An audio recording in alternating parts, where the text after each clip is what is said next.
Okay, so now we go for graphic and colors. Okay, so how that you can present your digital image? Okay, by right, there are three concepts. I think like almost like three concepts. Okay, on how that you can represent your digital image. One is on the especially on the pixel of image, picture of elements. So they are arranged in a two-dimensional grid. Okay, so by contrast, printed image are not created from pixel but from small overlapping dots, which is known as halftone. Okay, if you see here, the third picture is on halftone. But then for the second one is if this exaggerated, I mean you make it larger, so this is the output as pixel, this is the original image. Okay, so as I mentioned just now, for raster image is actually the smaller component of pixel. Okay, you can manipulate it using like Adobe Photoshop, Apple Aperture, Microsoft Paint, or the open source GIMP. Okay, they use the colored square as a number that represent its color value. This is rastering image. When you magnify it, so you can see it's about magnifying about 1200%. So you can see that the picture is like spreading, right? Spreading for raster image. Okay, for vector image, if you magnify, the color will not, the picture will not be affected. Okay, will not be affected. So normally we use the software like Adobe Illustrator, Microsoft Visual, Adobe Animate Affinity Designer. Okay, this one for Mac OS. Okay, and it also may use in open source Inkscape. So when you magnify, the picture is not be affected. This one we known as vector image. Okay, vector image.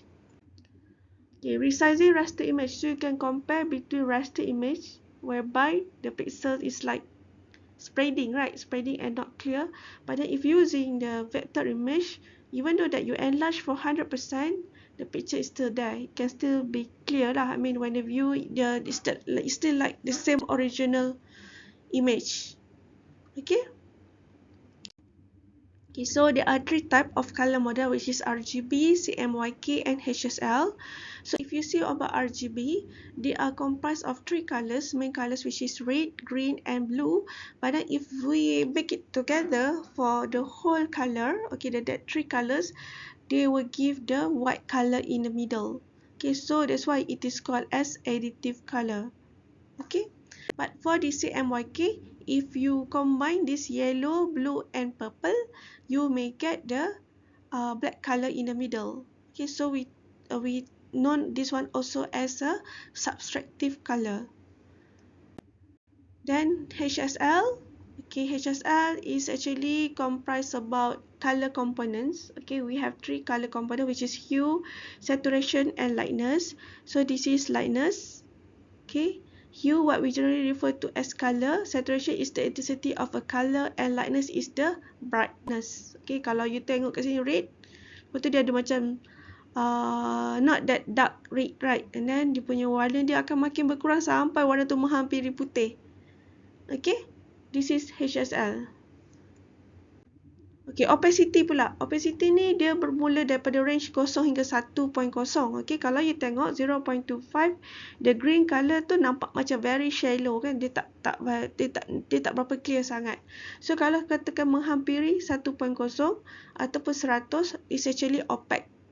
Okay, opaque tu maksudnya dia tak ada transparent lagi. Dah gelap terus lah. Kalau warna hijau tu hijau betul.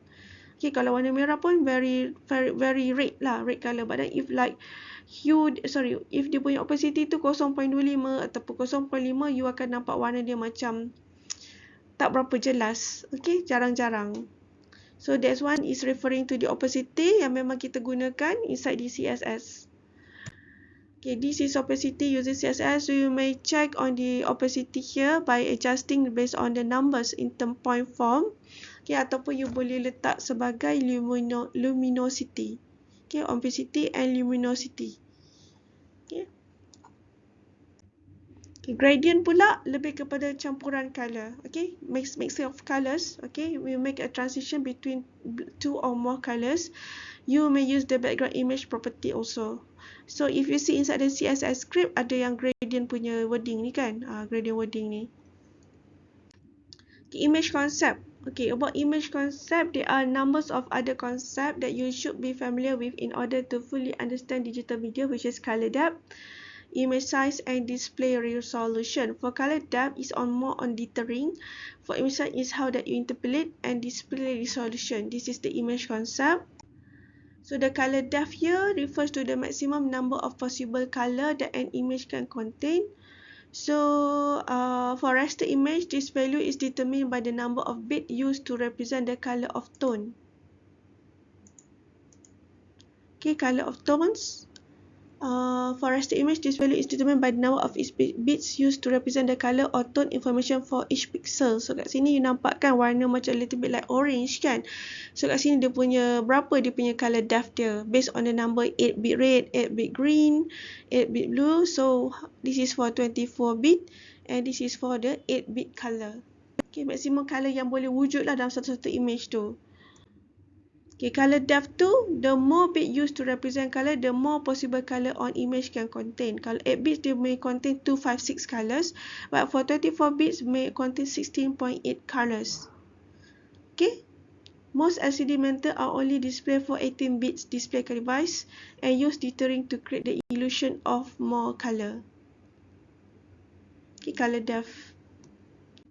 They're using color shade with CSS. So kalau dalam CSS pun kita boleh juga gunakan color shades. Okay, yang ni you boleh try carilah if you want to include inside your web. Image size, dia punya size kebesaran ataupun the smallest size of the image. So bila you resize, you boleh gunakan browser, Photoshop untuk interpolate dia punya resizing. Okay, but then somehow you should take note lah when you want to do resizing, the pixel, monitor size, computer display pun kena take note juga. Okay, interpolation and resizing. Kalau you tengok kat sini, resizing image always reduce its quality. Yang ni kan gambar yang asal, so bila kita resize jadikan besar, dia akan kacau dia punya pixel kan. Same goes with this lah.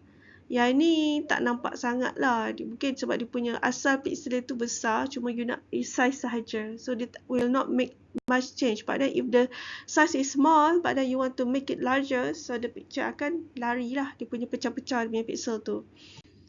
Okay, so bila you nak resize, you kena ensure that browser, okay, browser, you must be cautious about the browser. Yang ni kita tengok original dia 200x50. So yang ni dia letak 600x100. So dia akan lari dia punya sizing dia kan. Okay, yang ni large image scale down in the browser use unnecessary bandwidth. Okay, kalau you nak minta browser to resize kan, dia akan mengacau sikit bandwidth for your internet also. Resolution, macam saya cakap tadi, dia bergantung kepada resolution untuk browser dan juga monitor. Okay, web page will appear smaller on high resolution system and larger on a low resolution system. This is file format, JPEG, GIF, PNG, SVG and WebP. Okay, yang selalu kita guna yang ni lah kan. Okay, the first four.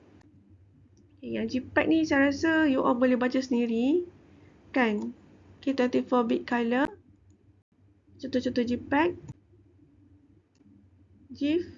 GIF ni selalu kita gunakan dalam earliest web browser. Dia macam agak ringan lah dan can contain no more than 256 colors. So if it uses the lossless compression system, which means that no pixel information is lost, the compression system is called run-length compression, also called LZW compression. Ni GIF, GIF, dia punya color resolution dia. Color palette. Okay, color palette. The GIF file format uses index color. 8 bits of view are dedicated to each color pixel in the image. Those 8 bits for each pixel reference a color that is described in the color palette, also called a color table or color map. Okay, ini transparency kalau dalam GIF GIF. Dia ada 1 bit transparency. Yang ni I think you can just read on your own lah, okay? PNG punya, okay, file format PNG lossless compression. Dia punya transparency daripada 1 to 8 bits. SVG format. Okay, ni kalau SVG format, like all vector format, SVG graphic do not lose quality when enlarged or reduced. So dia bila besar atau kecil, dia punya file tu tak akan berubah lah. Okay, they are actually on XML size. Sorry, XML files. Okay, other than that, we have TIFF, TIF, WebP, which is promoted by Google, and ICO, which is for icon. ICO is for icon. Okay, multimedia. Okay, kalau dalam website juga kita boleh masukkan audio dengan video. Okay, selalunya diperlukan plugins lain yang sedia ada, iaitu Adobe Flash. Okay. For HTML file, you can add these media features in HTML without the involvement of any plugin. So those browser do not support. Unfortunately, the browser do not support the same list of media format. So browser inputability are still problem with an audio and video. Media concept. Okay, yang perlu ada ialah codec ni untuk compression or decompression untuk media, and container format, which is similar in concept to zip file. Both are compressed file format that contain to other contents. There is a large number of container formats.